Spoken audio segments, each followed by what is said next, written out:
Bismillahirrahmanirrahim. Assalamualaikum warahmatullahi wabarakatuh. Alhamdulillahirabbil alamin. Wassalatu wassalamu ala asrofil anbiya wal mursalin sayyidina wa habibina wa syafi'ina wa maulana Muhammadin wa ala alihi wa ashabi ajma'in, amma ba'du.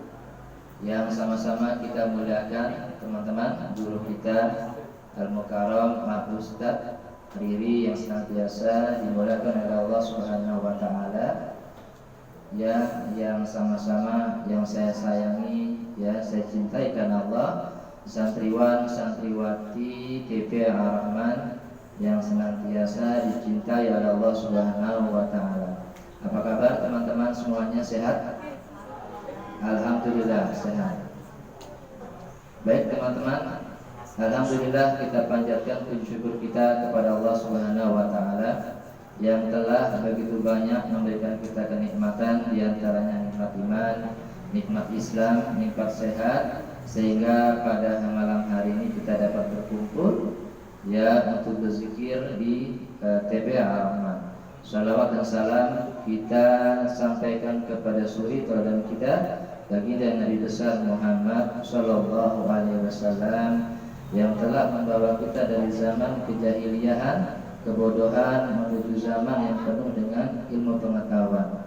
Teman-teman santriwan dan santriwati yang dirahmati Allah Subhanahu wa taala.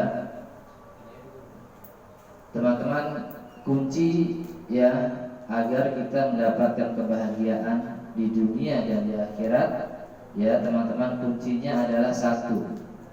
Ya, kuncinya satu. Apa itu? Kuncinya adalah takwa kepada Allah. Takwa kepada Allah Subhanahu wa taala. Itu kuncinya teman-teman. Ya. Apa itu takwa?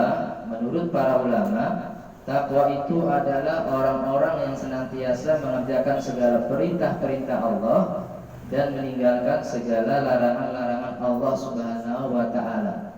Nah, itu takwa. Ya. Nah, teman-teman yang dirahmati Allah Subhanahu wa taala, sekarang kita ingin mengetahui bagaimana sih ciri-ciri orang-orang yang bertakwa? Bagaimana ciri-cirinya? Disebutkan ya oleh Allah dalam surah Al-Imran. A'udzubillahi minasyaitonirrajim. Bismillahirrahmanirrahim. Alladzina yunfikuna fis-sarra'i wad-dharra'i wal kaazimina al-ghaiza wal 'afina 'anil nas. Nih, teman-teman, kata Allah ada 3 cirinya. Yang pertama kata Allah, ciri orang yang bertakwa adalah alladzina yunfikuna fis-sarra'i wad-dharra. Tuh kata Allah. Itu orang-orang yang senantiasa menginfakkan hartanya baik dalam saat dia sedang senang ataupun saat sedang susah. Terkadang kita kalau lagi senang kita berinfak teman-teman, mudah infaknya. Tapi kalau kita lagi susah, lagi gak punya duit, ya kita stop infaknya, stop sedekahnya. Kalau begini belum termasuk ke golongan orang-orang yang bertakwa kita. Orang-orang yang bertakwa itu pada saat dia senang, dia bersedekah, berinfak. Pada saat kita lagi susah, ya sedang sedikit rezekinya, tetap berinfak, tetap bersedekah. Itu masuk kategori ciri orang-orang yang bertakwa. Yang kedua kata Allah, cirinya orang yang bertakwa adalah alladzina yunfikuna fis-sarra wad-dharra. Yang kedua wal kaziminal ghaiza, kata Allah, orang-orang yang senantiasa menahan amarahnya. Ya teman-teman, jadi akhlak pemarah, temperamen itu adalah akhlak yang tercela, mazmumah, tidak terpuji, tidak mulia. Ya, karena orang-orang yang pemarah itu bisa menzalimi orang lain teman-teman. Ya, bisa mencaci maki orang, menghina orang, nggak boleh ya. Bisa mencaci maki orang, menghina orang, ya, memukul orang kalau lagi marah, menendang orang, mematahkan kaki orang, ya, bahkan kalau saking dengkinya sama orang, bencinya sama orang, gara-gara marah orang bisa membunuh orang lain teman-teman. Makanya kata Rasul Shallallahu Alaihi Wasallam apa? la taqdab apa? Walakal jannah, kata Rasul. Jangan marah, maka bagi kamu nanti surga. Kalau kamu bisa menahan amarah, ya. Nah, bagaimana kita boleh marah? Orang bertakwa itu marahnya adalah sesuai dengan syariat Islam. Kalau Allah dihina wajib kita marah.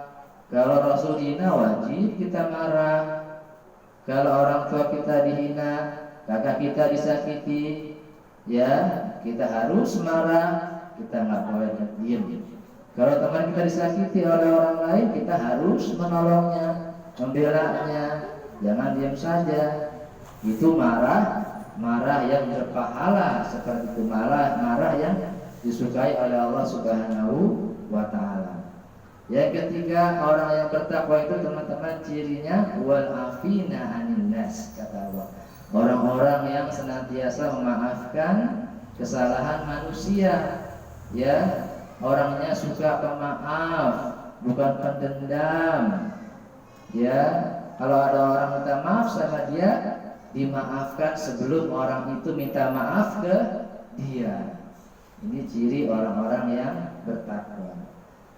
Kemudian yang terakhir, teman-teman, ciri orang-orang yang bertakwa yang terakhir, senantiasa menjauhi segala perbuatan dosa, baik dosa kecil ataupun dosa besar, baik yang terang-terangan ataupun yang tersembunyi, baik yang kita lakukan dengan sengaja ataupun yang tidak sengaja. Ini ciri orang-orang yang bertakwa, takut berbuat dosa.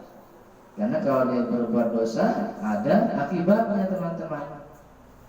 Kalau kita sering buat dosa, ya, maka ya misalkan ada seorang yang suka buat dosa, nggak pernah sholat, nggak pernah baca Quran, main judi, minum-minuman keras, durhaka sama orang tuanya, mencuri, suka berantem, suka tawuran, suka tertekan, ya. Nah, apa akibatnya? Apa kalau seperti itu, teman-teman? Orang-orang yang suka berbuat dosa, yang pertama akibatnya akan diazab oleh Allah Subhanahu wa taala. Ya, naudzubillahi min zalik. Bukankah dosa yang menyebabkan Nabi Adam dikeluarkan dari surga karena makan buah khuldi? Bukankah dosa yang menyebabkan Korun beserta harta bendanya, teman-teman, ditenggelamkan di dasar bumi karena Korun sombong akan hartanya? Ya, dia bilang harta yang dia miliki adalah karena kepintaranku, bukan karena min fadli Rabbi, bukan karena karunia dari Allah Subhanahu wa taala. Bukankah dosa, teman-teman, yang menyebabkan kaum Nabi Nuh, ya, karena tidak mau beribadah kepada Allah, dikirimkan banjir bandang yang besar, tinggi setinggi gunung, karena kaum Nabi Nuh tidak mau beribadah kepada Allah. Bukankah dosa yang menyebabkan Fir'aun dan bala tentaranya ditenggelamkan di tengah-tengah lautan, teman-teman? Karena Fir'aun mengaku sombong, mengaku dirinya adalah Tuhan, Rabb. Nah, itu adalah akibat perbuatan dosa, akan Allah azab. Yang kedua, apa akibatnya kalau kita sering berbuat dosa, teman-teman? Akan Allah cabut rasa malu dari diri si pelaku dosa, sehingga dia tidak punya rasa malu lagi dari dirinya. Contohnya, kita lihat ada orang-orang yang pacaran di tengah-tengah taman. Teman-teman pernah lihat nggak seperti itu?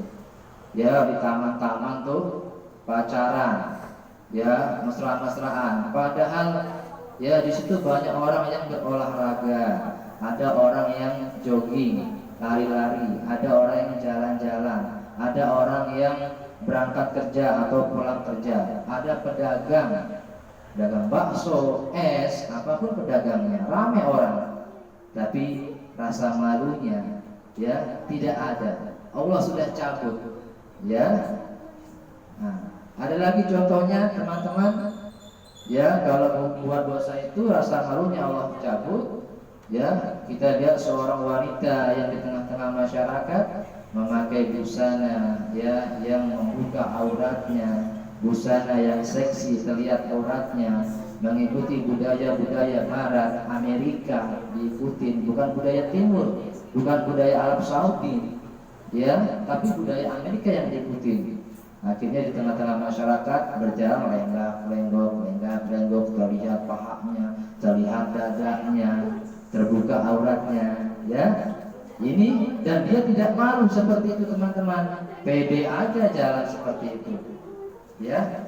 Kalau orang muslimah kesikap dikit auratnya saja, ya sudah nangis, sudah malu, ya, bahkan saking takut dosanya kepada Allah dia nangis tuh, banyak istighfar sama Allah karena terbuka auratnya. Nah, ada lagi contoh, ya, kalau buat dosa oleh karena rasa malu, diperhatikan jangan sendiri nanti nggak paham, ya. Ya, ada seorang yang sudah tua, kakek-kakek, ada dangdut, wah, disamperin sama dia. Akhirnya apa? Sudah tua, joget sama biduan, ya, joget itu. Teman-teman pernah lihat nggak? Ya, joget asik gitu kan, ya, nyawer lagi. Nyawernya mending kecil, goceng, ceban. Nyawernya 100.000, ya Allah, 50.000. Itu sayang banget duitnya, mendingan dikasih ke anak-anak asrama yatim, ngasih manfaat yang nggak punya bapak, ya. Mana anak yatim, ada tetangga yang yatim, kasih yang yatim, atau ada asrama yatim, sumbangin, itu masih manfaat, ya. Nah, itu teman-teman, kalau buat dosa, yang tadi dicatat rasa malu yang kedua. Yang ketiga, kalau kita sering buat dosa terus, ya, nggak tobat-tobat. Yang ketiga, ya, akan mati dalam keadaan yang su'ul khatimah, akhir kematian yang buruk, ya. Berapa banyak kita lihat orang-orang yang mati dalam keadaan sedang mengkonsumsi narkoba, teman-teman, lagi pakai butau di tangannya, ya, dosisnya ketinggian, akhirnya overdosis, kelebihan dosis, keluar busa dari mulutnya, kelencetan, mati, ya, su'ul khatimah. Berapa banyak kita lihat orang-orang yang mati habis mengkonsumsi minuman keras, minum bir, ya, kebanyakan, kepanasan khususnya, akhirnya rusak, ya, jantungnya rusak, ginjalnya rusak, paru-paru rusak gara-gara bir, ya, apa namanya, khususnya rusak, makin parah organ dalamnya rusak, akhirnya dia mati.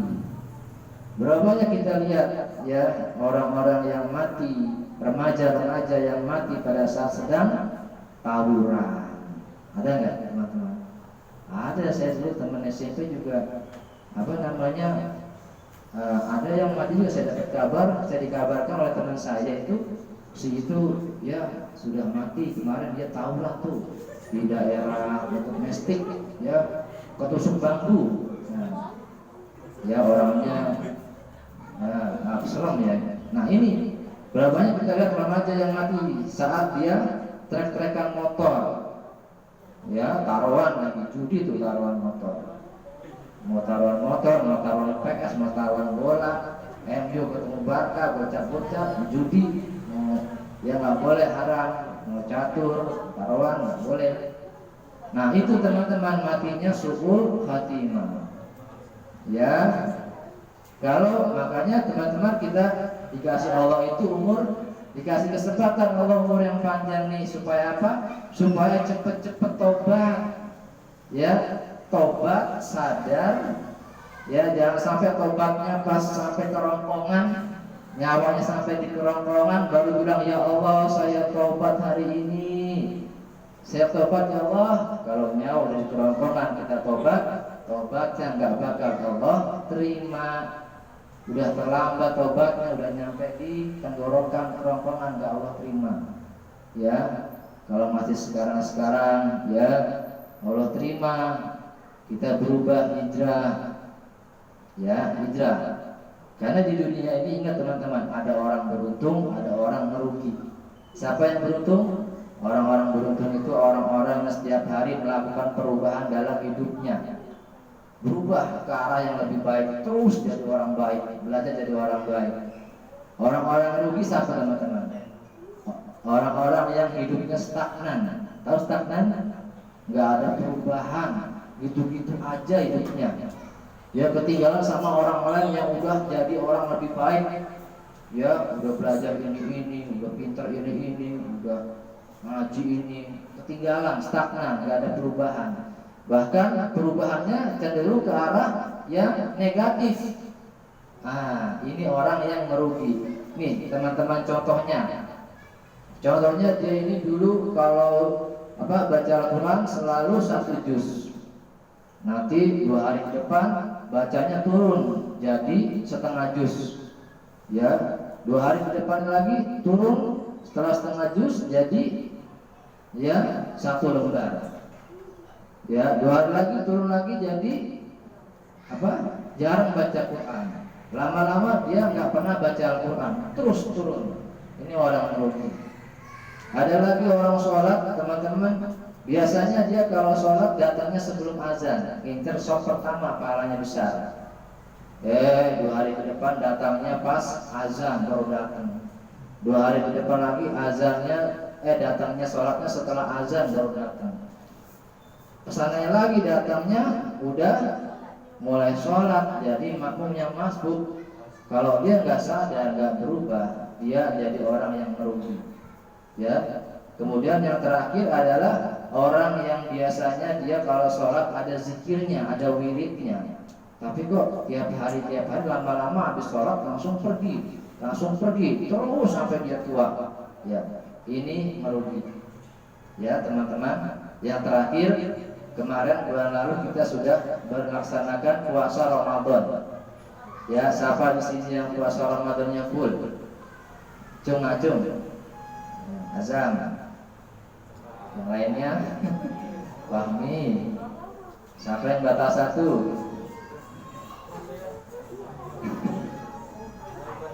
Ya.